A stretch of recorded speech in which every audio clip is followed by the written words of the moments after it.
যদি আপনি এই ধরনের কেউ হন যে প্রধানমন্ত্রীকে ভগবান মনে করে, वो भगवान है हमारे, हम भी क्या करते हैं? प्राइम मिनिस्टर मोदी वो हमारे लिए एक अवतार है, वो एक साधारण मनुष्य नहीं है। प्रधानमंत्री इस देश के भगवान विष्णु का अवतार है, अवतार है। কিংবা যদি আপনি এরকম ধরনের কেউ হন যে মোদিজি যখন করেছে তখন কোনো কিছু ভেবেচিন্তেই নিশ্চয়ই করেছে, আপনি আপনার দিল ও দিমাগ অলরেডি মোদিজিকে দিয়ে দিয়েছেন। मोदी हमारा पति, हमारा भाई, हमारा बाप, हमारा गुरु है।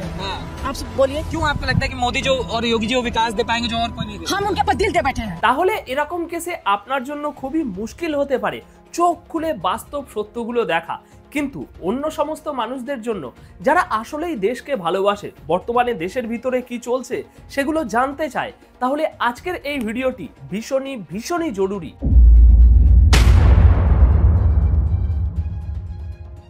স্বাগতম বন্ধুরা। ভিডিওর শুরুতেই খুব শক্ত একটা প্রশ্ন, ভারতবর্ষে কি ডেমোক্রেসি মানে গণতন্ত্র শেষ হয়ে যেতে চলেছে? এটা খুব কঠিন ও সিরিয়াস একটা প্রশ্ন। এখন হয়তো আমার মতো অনেক ভারতীয়ই এই উত্তর দেবে, না না না না, একদমই না, আমরা যে পার্টিকে ইচ্ছা সেই পার্টিকে ভোট দিতে পারি, আর সব থেকে বেশি ভোট যে পায় সেই ক্ষমতায় বসে, আর এটাকেই তো গণতন্ত্র বলে, সুতরাং গণতন্ত্র আছে আমাদের দেশে। কিন্তু বন্ধুরা, এই সহজ উত্তরটির ঠিক বিপরীত অনেক কিছুই এখন আমাদের দেশে ঘটে চলেছে। এই ভিডিওটির মাধ্যমে আমি আপনাদেরকে যেগুলো দেখাতে চলেছি সেগুলো খুব শকিং হতে চলেছে। এই ভিডিওটি দেখার পর আপনি নিজেই ভাবতে বাধ্য হয়ে যাবেন যে ভারতবর্ষে গণতন্ত্র আছে না নেই, এর সঠিক উত্তরটা কি হবে। বন্ধুরা, বিষয় এখানে কোনো একটা ঘটনা নিয়ে নয়, বরং প্রচুর পরিমাণ এমন অনেক ঘটনা কেন্দ্র করে, যা একটার পর একটা ঘটে যাচ্ছে বিগত কিছু মাস, বিগত কিছু বছর ধরে। আর সেই সমস্ত ঘটনাগুলো একটা জিনিসের দিকে ইশারা করে, তা হলো যে হয়তো আমাদের দেশ চায়নার মতো ধীরে ধীরে ওয়ান নেশন ওয়ান পার্টির দিকে এগিয়ে যাচ্ছে। মিডিয়া থেকে অপোজিশনদের আওয়াজ সম্পূর্ণভাবে খতম করে দেওয়া, নতুন আইন বানিয়ে নির্বাচিত সরকারের থেকে ক্ষমতা ছিনিয়ে নেওয়া, ইনভেস্টিগেশন এজেন্সির ক্ষমতা ব্যবহার করা, ইডি সিবিআই এর প্রেসার দিয়ে অপোজিশনদেরকে জেলে পাঠিয়ে দেওয়া, গভর্নর ব্যবহার করে স্টেট গভর্নমেন্টের নিজস্ব কাজের মধ্যে ইন্টারফেয়ার করা, স্টেট গভর্নমেন্টের থেকে ফান্ড উইথড্রল করে নেওয়া, জনতার থেকে প্রোটেস্ট করার অধিকার ছিনিয়ে নেওয়া, আর যদি কেউ প্রোটেস্ট করে তাহলে তাদের উপরে টিয়ার গ্যাস ও রাবার বুলেট দিয়ে তাদের স্বাগতম করা, ইলেকট্রাল বন্ডের ব্যবহার করা নিজেদের সমস্ত ফান্ডিং লোকানোর জন্য।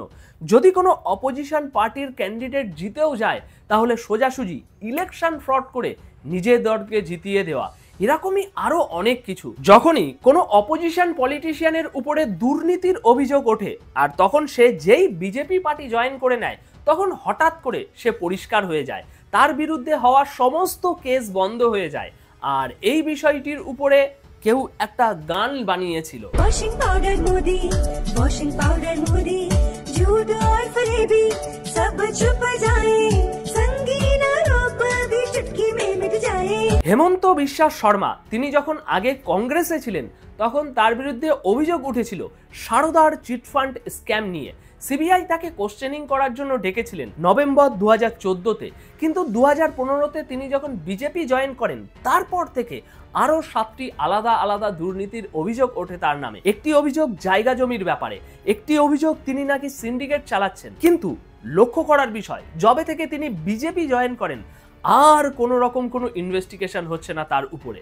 তো বন্ধুরা, এরকম পলিটিশিয়ানদের লিস্ট অনেক লম্বা, যারা যারা এই বিজেপি ওয়াশিং মেশিনের ভিতরে ঢুকেছে, শুভেন্দু অধিকারী, জিতেন্দ্র তিওয়ারি, নারায়ণ রানে, ইয়াদিরাপ্পা, প্রবীণ দারে, হার্দিক পটেল, অজিত পাওয়ার, এনাদের মধ্যে বেশ কয়েকজন নেতাকে নিয়ে তো প্রধানমন্ত্রী নরেন্দ্র মোদী নানা প্রকার কথা বলতেন যে দেখুন এরা কতটা দুর্নীতিগ্রস্ত, তাই এনাদেরকে ভোট দেবেন না কখনো। কিন্তু সেই সমস্ত লিডাররাই যখন বিজেপিতে যুক্ত হলো, এনাদের উপরে হওয়া সমস্ত ইনভেস্টিগেশন থেমে গেল, এনাদের উপরে হওয়া সমস্ত স্ক্যাম সবাই ভুলে গেল। বিজেপির লিডার অটল বিহারী বাজপেয়ী একবার একটা কথা বলেছিলেন, যেখানে ক্ষমতা পাওয়ার জন্য দুর্নীতিগ্রস্তদের সঙ্গ দিতে হয়, সেরকম ক্ষমতাকে আমি চিমটে দিয়েও ছুতে পছন্দ করব না। अगर सत्ता हाथ में आती है तो मैं ऐसी सत्ता को चिमटे से भी छूना पसंद करूंगा। কিন্তু সেই সময়টা আলাদা ছিল, সেই বিজেপি আর আজকের যে বিজেপি তার মধ্যে আকাশ আর পাতালের অন্তর।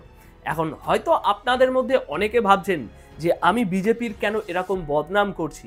আসলে আমার কাজটা হলো সমাজের সামনে সত্য তুলে ধরা। তো সেটা যাই হোক না কেন, যেই হোক না কেন, আমি আমার জীবনের প্রথম ভোটটা দিয়েছিলাম বিজেপিকে, কিন্তু তা সত্ত্বেও আজ এরকম কথা বলছি, কারণ যেটা ভুল সেটাকে ভুল আমি বলবোই, এটাই আমার কাজ। আমি এই ভিডিওটিতে যা আপনাদেরকে দেখাচ্ছি বলছি এটাই আসল সত্য বর্তমান ভারতের। যদি সহজ ভাষায় কোনো এমএলএ এমপি পার্টিতে যোগ দিতে রাজি না হয়, তাহলে দ্বিতীয় পদ্ধতি হচ্ছে ইনভেস্টিগেশন এজেন্সিস, ইডির ক্ষমতা ব্যবহার করা। বিগত বছরে 14টি অপোজিশন পলিটিক্যাল পার্টি সুপ্রিম কোর্টে কমপ্লেন করেছিল যে সরকার কিভাবে সিবিআই ও ইডির ব্যবহার করছে অপোজিশন লিডারদের বিরুদ্ধে। তারা বলছেন যে 3000-এরও বেশি রেড করা হয়েছে পলিটিক্যাল লিডারদের উপরে। আর 2014-র সাথে যদি কম্পেয়ার করা হয় এই ডেটাটা, তাহলে এখন এখানে 4 গুণ বেশি জাম্প দেখা গিয়েছে ইডির কেসে, যা পলিটিশিয়ানদের বিরুদ্ধে চলছে। আর এর মধ্যে 95% বিরোধী দলের বিরুদ্ধে চলছে।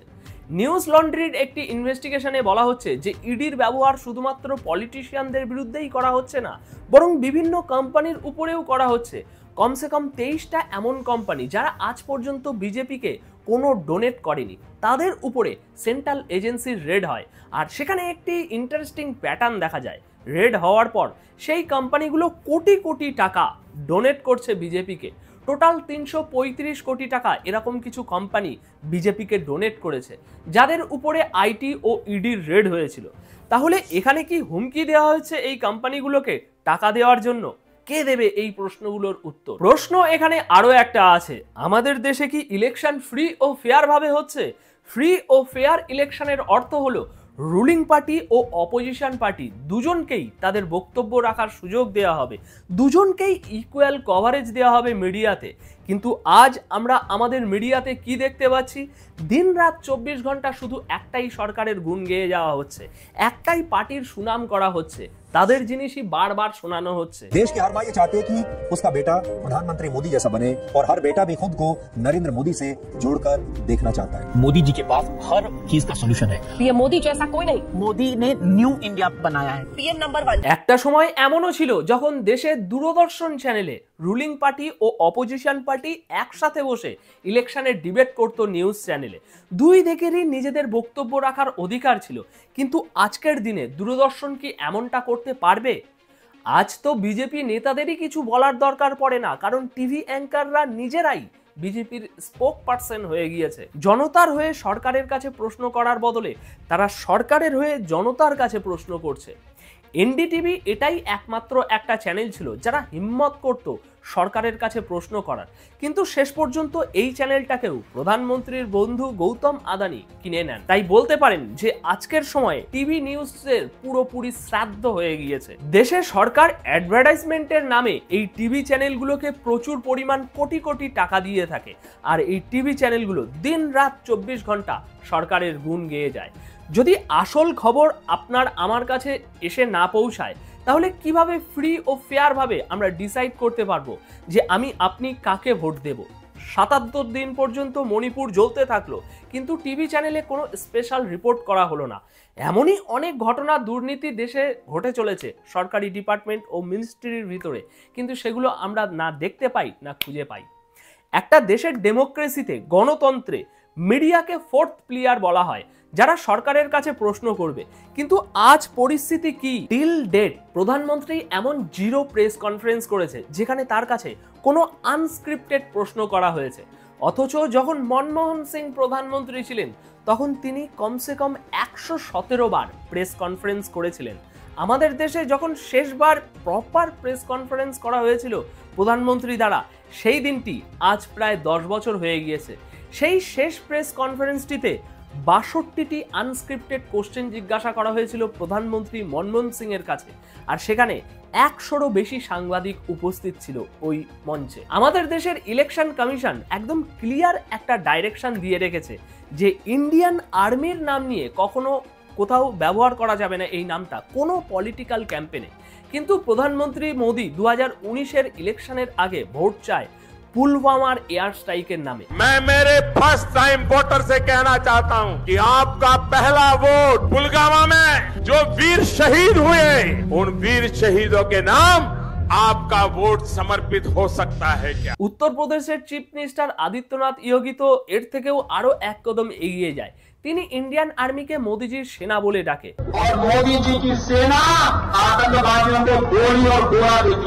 এবার এই জিনিসটাকে নিয়ে যখন ইলেকশন কমিশনে কমপ্লেন করা হয় তখন 21 দিন পর্যন্ত এই ব্যাপারে কোনো অ্যাকশন নেওয়া হয় না। আর 21 দিন পর ইলেকশন কমিশন ক্লিন চিট দিয়ে দেয় প্রধানমন্ত্রী মোদীকে। এখানে নিয়ম পরিষ্কার দেখা যাচ্ছে, সেই নিয়ম উল্লঙ্ঘন করা হচ্ছে সেটাও পরিষ্কার দেখা যাচ্ছে, কিন্তু তা সত্ত্বেও ক্লিন চিট। আর এরকম কেবল একটা মাত্র ক্লিন চিট নয়, প্রধানমন্ত্রী মোদী কমসে কম 4টি আলাদা আলাদা কেসে এরকম ক্লিন চিট পেয়েছে। এই কিছুদিন আগের ঘটনা, কিছুদিন আগেই চণ্ডীগড়ের একটি ইলেকশন হয়। এই ইলেকশনে কংগ্রেস ও আম আদমি পার্টি মিলে একটা অ্যালায়েন্স বানিয়েছিল, যেখানে মোটামুটি সবাই বুঝে গিয়েছিল যে এই ইলেকশনে এই অ্যালায়েন্সই জিতবে। কিন্তু সেখানে ইলেকশন হওয়ার পর সেখানকার প্রিজাইডিং অফিসার কি করলো, এই বিষয়টা এখন আর কোথাও লুকানো নেই। সিসিটিভি ফুটেজ তো দেখতেই পাচ্ছেন আপনারা যে তিনি কি করছেন। এমনকি তিনি নিজেও ক্যামেরার দিকে তাকিয়ে ধরা পড়ে গিয়েছেন। আর এরকম খোলাখুলিভাবে ইলেকশন ফ্রড দেখে জাস্টিস অফ ইন্ডিয়া তিনি নিজেই বলেছেন যে এটা সোজাসুজি মার্ডার অফ ডেমোক্রেসি। অবশ্য সুপ্রিম কোর্ট এখানে একটি ঐতিহাসিক বিচার দিয়ে এই ইলেকশনটিকে বাঁচিয়ে দিয়েছিল। বন্ধুরা, এটা তো একটা উদাহরণ, এরকম আরো অনেক উদাহরণ আছে। আসামের একটি বিজেপি ক্যান্ডিডেটের গাড়িতে ইভিএম মেশিন পাওয়া যায়, তারপর ইলেকশন কমিশনকে ওই জায়গায় আবারও রিপোল করতে হয়। এছাড়াও যে যে রাজ্যে বিরোধী দলের সরকার গঠন করা আছে, অভিযোগ উঠছে এখন সেখানে নাকি তাদেরকে নিজেদের মতো করে কাজ করতে দেওয়া হচ্ছে না। আর এটা একটা দুটো নয়, অনেকগুলো আলাদা আলাদা রাজ্য থেকে বারবার এই অভিযোগ করা হচ্ছে মোদী সরকারের উপরে, যে তারা গভর্নরকে ব্যবহার করে আমাদের সাধারণ কাজে দখলদারি করছে, আমাদের কাজে সীমাবদ্ধতা লাগিয়ে দিচ্ছে। পশ্চিমবাংলার সরকার এমনটা বলছে, তামিলনাড়ুর সরকার এমনটা বলছে, দিল্লির সরকার এমনটা বলছে, কেরালার সরকার এমনটা বলছে। আর বিগত বছর তো কেরালার সরকার এও অভিযোগ তুলেছিল যে আমরা যে বিলগুলো পাশ করি, গভর্নর দুই বছর বসে থাকে, সেই বিলগুলোকে পাশ হতে দেয় না। আর এই বিষয়টি নিয়ে কেরালার গভর্নমেন্ট সুপ্রিম কোর্টে কমপ্লেন করেছিল। সেখানে সুপ্রিম কোর্ট বলে যে গভর্নর এইভাবে বিলের উপরে বসতে পারে না, এই জিনিসটা আনকনস্টিটিউশনাল। এবার যদি জনগণের প্রতিবাদের কথায় আসি, তাহলে সম্প্রতি যখন কৃষকরা দ্বিতীয়বার রাস্তায় নামে প্রোটেস্ট করার জন্য, তখন সরকার ছোঁচালো ব্রেক দিয়ে তাদের স্বাগতম করে। কিছু কিছু জায়গায় তো রাস্তা ভেঙে দেওয়া হয় রাস্তা কমপ্লিট ব্লক করার জন্য। তারপর সেই কৃষকদের উপরে রাবার বুলেট চালানো হয়, তাদের উপরে টিয়ার গ্যাস ছোড়া হয়, তাও আবার ড্রোন ব্যবহার করে। মনে হচ্ছিল ওটা কোনো যুদ্ধ ময়দান। সেখানকার ফটো ও ভিডিও দেখে এমন মনে হচ্ছিল যে এটা দেশের বর্ডার, শহর না। তো এগুলোই সেই কারণ যার জন্য সরকার দ্বারা নেওয়া এই সিদ্ধান্তগুলোকে আমরা বলতে পারি যে এগুলো ডেমোক্রেসির বিরুদ্ধে, গণতন্ত্রের বিপরীতে। সুপ্রিম কোর্টের ভাষাতে যেগুলোকে আনকনস্টিটিউশনাল বলা হয়, যেরকম এই কিছুদিন আগেই সুপ্রিম কোর্ট ইলেকট্রাল বন্ডের স্কিম স্ট্রাইক ডাউন করে দেয়, সেটাকে আনকনস্টিটিউশনাল বলে। তো এটা একটি ভালো বিষয় যে সুপ্রিম কোর্ট একটু দেরিতে জেগেছে, বিচার দিয়েছে, তবে কমসে কম সঠিক বিচার করেছে গণতন্ত্র ও জনতার ফেভারে। কিন্তু সরকারকে সঠিক করার কাজটা শুধু সুপ্রিম কোর্টের নয়, আসল গণতন্ত্রে কাজটা অপোজিশনদের, মিডিয়াদের, সাধারণ মানুষদের। বন্ধুরা, গণতন্ত্র নিয়ে বলতে গেলে প্রথমে আমাদের এটা জানাটা জরুরি যে গণতন্ত্র আসলেই জিনিসটা কি। খুবই সাধারণ বিষয়, কিন্তু বেশিরভাগ মানুষেরই এই কনসেপ্টটার উপরে একটা বড় মিসআন্ডারস্ট্যান্ডিং রয়েছে। বেশিরভাগ মানুষ মনে করে যে দেশে যদি রেগুলারলি ইলেকশন হয়ে থাকে, আমরা যদি ভোট দিতে যেতে পারি, তাহলে তার অর্থ দেশে গণতন্ত্র ঠিক আছে। কিন্তু আপনারা কি জানেন, ইলেকশন তো নর্থ কোরিয়াতেও হয়। না না, আমি মজা করছি না, রেগুলারলি ইলেকশন হয় নর্থ কোরিয়াতে, এবং সেখানে 100% ভোটারকে দেখা যায় ভোট দিতে। তবে এখানে পার্থক্য শুধু এতটুকুই যে আপনি সরকার দ্বারা বেছে নেওয়া ক্যান্ডিডেটকে যদি ভোট না দেন, তাহলে তারা আপনাকে অ্যান্টি ন্যাশনাল কনসিডার করে দেবে। আপনার চাকরি ছিনিয়ে নেওয়া হতে পারে, আপনার ঘরবাড়ি ছিনিয়ে নেওয়া হতে পারে। এই একই রকমভাবে রাশিয়াকেও তো একটা ডিক্টেটরশিপ কনসিডার করা হয়, তাই না? কিন্তু ইলেকশন সেখানেও হয়, শুধু পার্থক্য এতটুকুই যে ক্যান্ডিডেটগুলো পুতিনের বিরুদ্ধে দাঁড়ায়, তারা কোনো না কোনো কারণে, কোনো না কোনোভাবে, কখনো না কখনো তাদের ডিসকোয়ালিফাই করে দেওয়া হয়। কখনো হঠাৎ তাদের মৃত্যু হয়ে যায়, কেউ আবার হঠাৎ করে নিখোঁজ হয়ে যায়, এরকম ব্যাপার। সুতরাং এখানে তাহলে একটা বিষয় পরিষ্কার হয়ে যাওয়া উচিত আমাদের, যে শুধুমাত্র ইলেকশন হওয়ার মানেই এটা না যে দেশে গণতন্ত্র ঠিক আছে। ইলেকশন ফ্রি ও ফেয়ার হওয়া চাই। ইলেকশন ফ্রির অর্থ হলো জনতার কাছে স্বাধীনতা থাকবে, যে সে যাকে ইচ্ছা তাকে ভোট দিতে পারবে। আর ফেয়ারের অর্থ হলো আলাদা আলাদা ক্যান্ডিডেট, আলাদা আলাদা পলিটিক্যাল পার্টির জেতার একটা ফেয়ার চান্স থাকবে। এরকমটা নয় যে কোনো একটা পার্টির কাছে বিশেষ একটা অ্যাডভান্টেজ থাকবে। কিন্তু বর্তমানে যা ভোট হচ্ছে আর তার যা রেজাল্ট বেরোচ্ছে সে তো আমরা সবাই জানি, তাই না, কে জিতছে কে হারছে। তো এবার যে প্রশ্নটা ভিডিওর শুরুতেই আমি আপনাদের কাছে জিজ্ঞাসা করেছিলাম, আবারও সেই প্রশ্নটা জিজ্ঞাসা করতে চাই যে গণতন্ত্র আজকের দিনে আমাদের দেশে এখনো জীবন্ত আছে কি? এ বিষয়ে আপনার উত্তর যে কোনো কিছু হতে পারে, কিন্তু একটা জিনিস নিশ্চিত, যদি পরিস্থিতি এভাবেই এগোতে থাকে তাহলে খুব বেশি সময় লাগবে না আমাদের নর্থ কোরিয়া ও রাশিয়ার মতো ডিকটেটর কান্ট্রি হতে, যেখানে গণতন্ত্র নামে তো থাকবে, ইলেকশনও করানো হবে, কিন্তু আসল অর্থে ততদিনে দেশে গণতন্ত্রের সারাদ্দ হয়ে গিয়ে থাকবে। হয়তো আমার এই ধারণাটা ভুল, আর আমি চাই আমার এই ধারণাটা ভুলই প্রমাণ হোক।